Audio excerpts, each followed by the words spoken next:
When I asked when the wedding is, my daughter-in-law looked at me with a strange, quiet smile. She took a breath, put her hands together on the table, and said softly, "Maybe it's better if you don't come." I remember feeling my heart slow down, as if it did not want to beat anymore. I did not shout.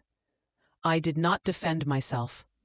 I only smiled, even though my lips were shaking, because sometimes, when pain is too sharp, you react the opposite way.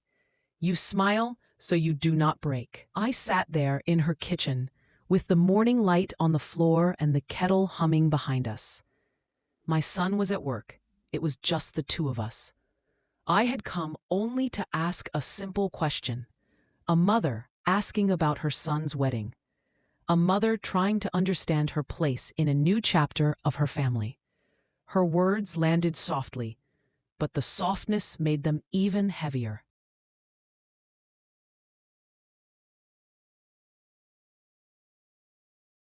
"Maybe it's better if you don't come."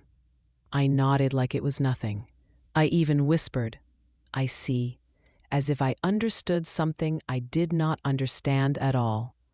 But inside I felt a door closing. Not a loud door, a quiet door, the kind that locks from the inside. I walked out of her home with a calm face, holding my bag against my chest. The sky was gray and the wind was cold, but I walked slowly, almost gently, as if any sudden movement would make the truth spill out of me. I did not cry. Not then. But that moment became the beginning of a long journey, a journey through misunderstandings, small mistakes, invisible cracks in relationships, and the quiet sadness that grows when no one notices it. This is the story of how I lost my place in my son's life, and how I learned, step by step, to find a different kind of peace.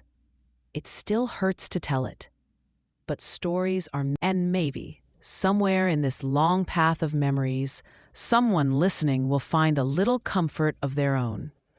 I want to start earlier, long before the kitchen, long before that quiet sentence. I want to begin with my family, with my son, Daniel, and the life we had before everything changed. Daniel was my only child.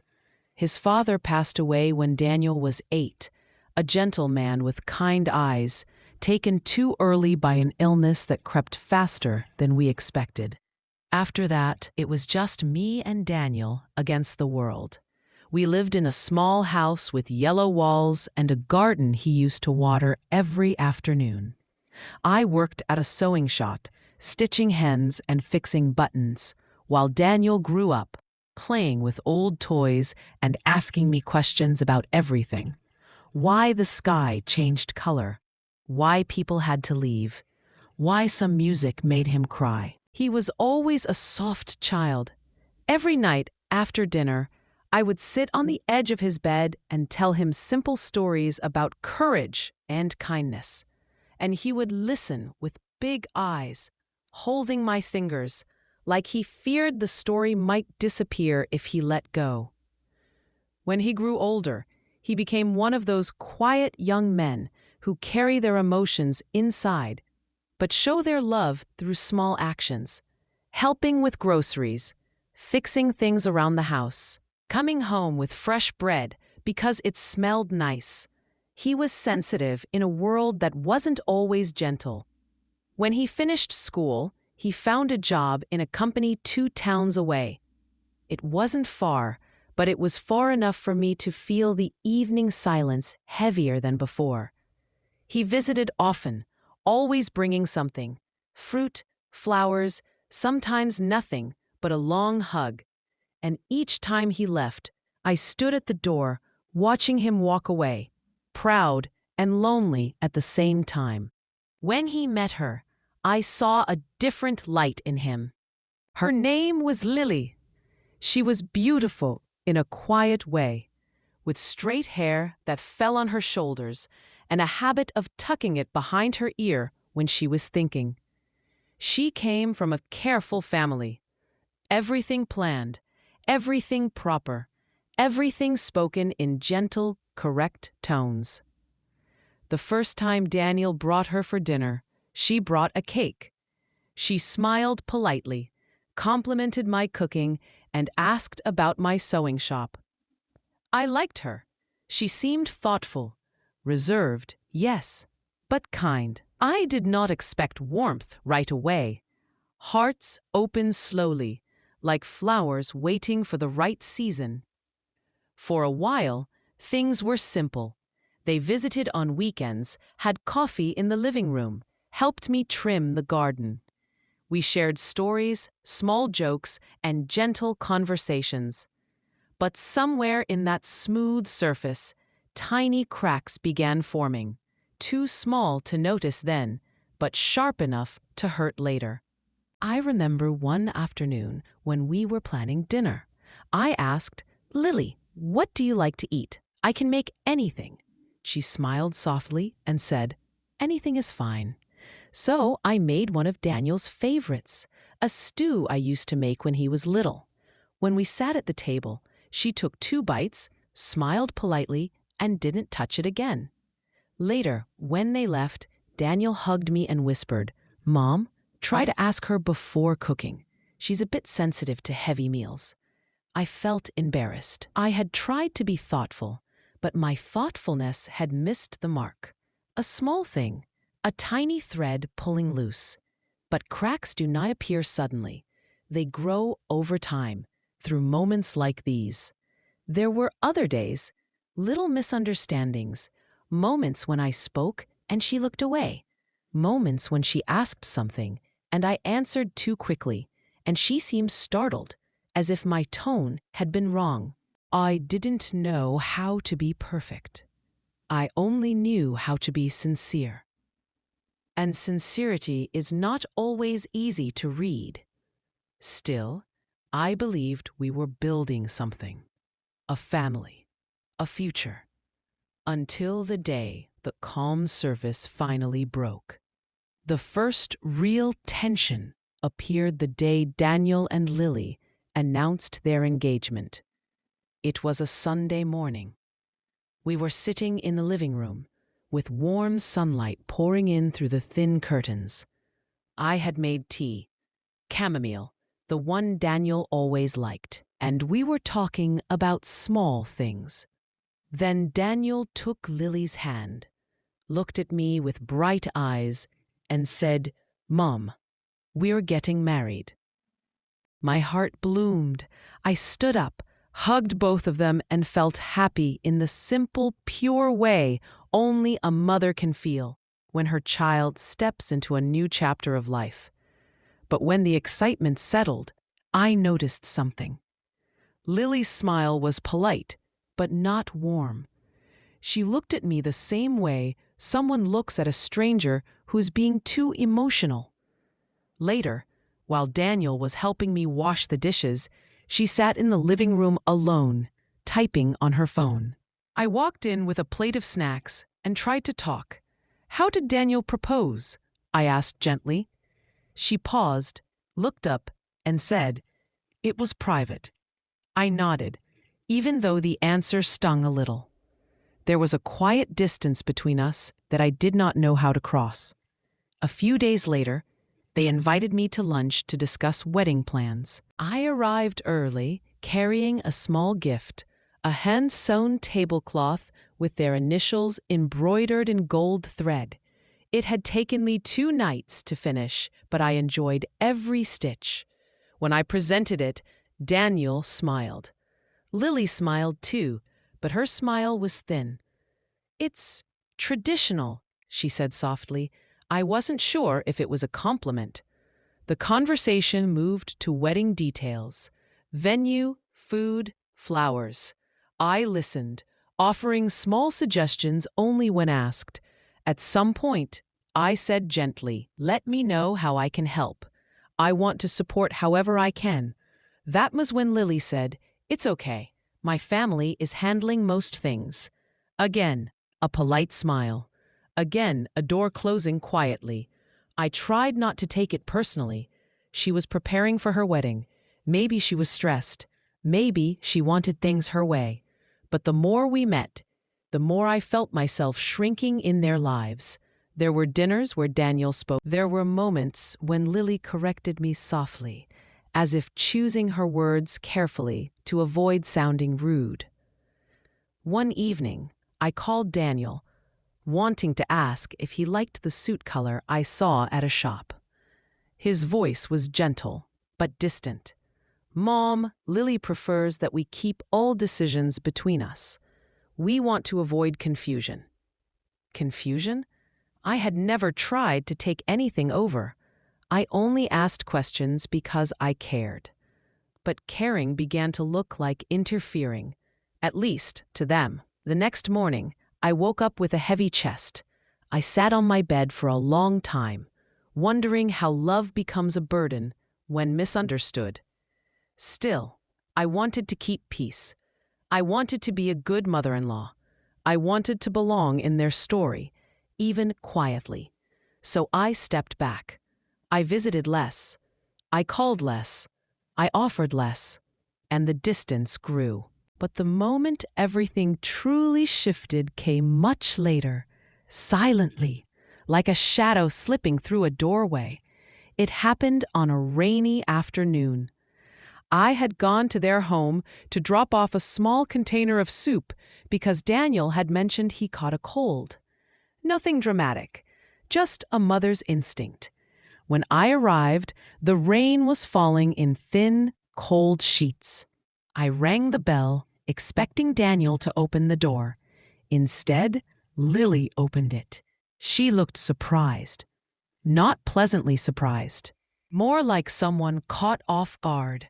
I held out the container. "I heard Daniel wasn't feeling well," I said softly, "so I made this." She hesitated before taking it. Then she stepped aside and said, "Come in for a moment." Her voice was polite. Lily placed the soup on the counter, then stood with her hands crossed. She took a breath. "I think we need to talk," she said. I nodded, though my stomach tightened. Talks that begin with that tone rarely end in comfort.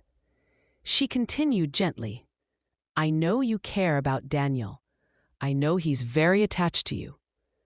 I smiled. "Of course, he's my son." "Yes," she said, "but sometimes it feels like you're still holding a very large place in his life, and it makes things complicated for him." I did not understand. Complicated. She nodded slowly. "He wants to build a home with me. He wants us to make decisions together. But sometimes he feels torn when you get involved." Involved. Such a small word. Such a sharp edge. I kept my voice steady. "I only want to help." "I know," she said softly, "but your help makes him anxious. He doesn't want to disappoint you." It felt surreal, like I was being painted as a weight, not a mother. Before I could respond, Daniel walked out, sleepy and cold. He saw us talking and hesitated. "What's going on?" he asked. Lily turned to him gently. "We're just clearing the air." He rubbed his eyes and looked at me with a tired smile.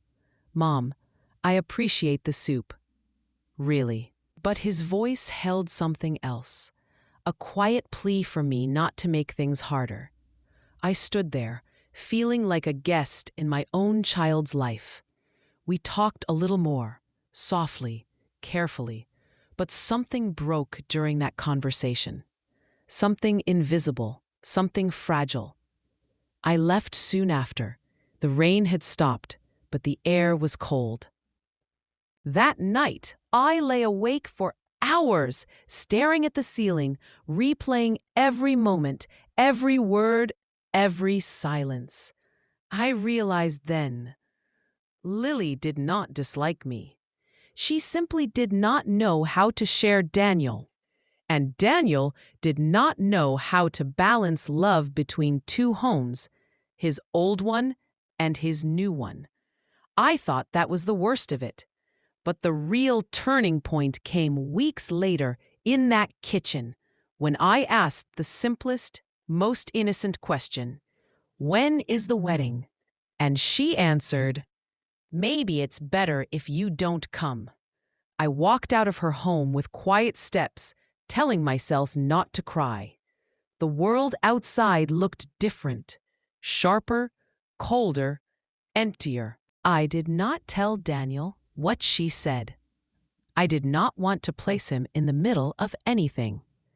Maybe I was protecting him. Maybe I was protecting myself. That evening, I sat at my small kitchen table, staring at the embroidered tablecloth I made for them. It looked beautiful, and now it felt useless. I folded it carefully and placed it in a drawer. The next day, I woke up with a heady heart, but a clear mind. I decided not to fight. Not out of weakness, but because peace sometimes requires stepping back. I wrote Daniel a short message. "I love you. I am proud of you. Take care of each other." I did not mention the wedding. I did not ask anything. I let silence take the place of questions. Days passed, then weeks. I kept myself busy at the sewing shop. I watered the small garden. I cooked simple meals and listened to the quiet hum of the house. Sometimes, loneliness came like a slow-moving shadow. Sometimes, peace wrapped around me like a warm blanket. I thought that was the end of the story, that I would simply fade quietly out of the wedding picture. But life has a way of softening sharp edges when you least expect it. One evening, there was a knock on my door. I opened it and saw Daniel standing there, rain on his hair, holding a small envelope in his hand. "Mom," he whispered, "we need to talk." Inside the envelope was a wedding invitation. He sat on the couch, looking exhausted. "We argued," he said quietly. "I didn't know she told you not to come. I only found out today." My heart tightened. I didn't want to make trouble. He shook his head. "You're my mother. You belong there." I smiled sadly. Belonging is not something you can force. We talked for a long time, gently, honestly, painfully. He apologized. I apologized. We cried a little. He said he wanted to find a way. I told him life doesn't always fit perfectly, and that was okay. He wanted me at the wedding, truly. But I looked into my son's tired eyes and saw a man pulled in two directions. So I said, very softly, "Let me give you a gift." He frowned. "A gift?" "Yes," I said. "The gift of beginning your marriage without feeling torn." He shook his head, tears forming. "Mom, don't do that." I held his hand. Sometimes love means stepping aside, not because we are unwanted, but because someone else needs the space more. We cried together for a long time. In the end, I chose not to go. Not out of pain, though there was pain. Not out of rejection, though I felt rejected. But because I wanted him to start his new life gently, without tension, without conflict. I watched the wedding photos later. They looked beautiful. They looked happy. And that was enough. Time passed, slowly, like a leaf floating on calm water. Daniel visited now and then, sometimes alone, sometimes with Lily. She was careful around me at first, speaking softly, watching every word. But with time, the walls softened. One afternoon, months later, she came to my home with Daniel. She sat at my kitchen table, looked at her hands, and said quietly, "I was afraid. That is why I acted the way I did. I was afraid of not being enough for him. And I thought, if you were close, he would always choose you." Her honesty surprised me. I reached out and touched her hand. "No one replaces a mother," I said, "and no one replaces a wife. These are different places in the same heart." She cried. Soft tears, tears of release. We talked for a long time. We held hands. We shared silence. The pain did not disappear, but it softened. It turned into something I could carry without trembling. Sometimes, life does not give us the perfect shape of love we imagine. Sometimes, it gives us a love that bends, cracks, and grows again in a different form. I did not attend the wedding, but I attended the healing afterward. And perhaps that was just as important. Now, when I look back at that moment in the kitchen, the moment she said, "Maybe it's better if you don't come," I no longer feel the sharp sting. I feel a lesson, a quiet one, a gentle one. Love is not only about being present. Sometimes love is the art of stepping back with grace, allowing others to grow into themselves. Families are not perfect circles. They are shapes that change, shift, widen, and sometimes tighten. But if the heart stays soft, there is always room to find each other again. And in the quiet of my evenings, when I sit by the window and watch the sunset stretching across the sky, I feel peace. Not the loud kind, the soft kind, the kind that comes after acceptance. This is my story, a story of distance, misunderstanding, quiet pain, and gentle healing. And if it reaches someone who is holding on to hurt in their own family, I hope it brings a small light, a reminder that love can change its form, but it does not disappear. It waits. It softens. It finds a way.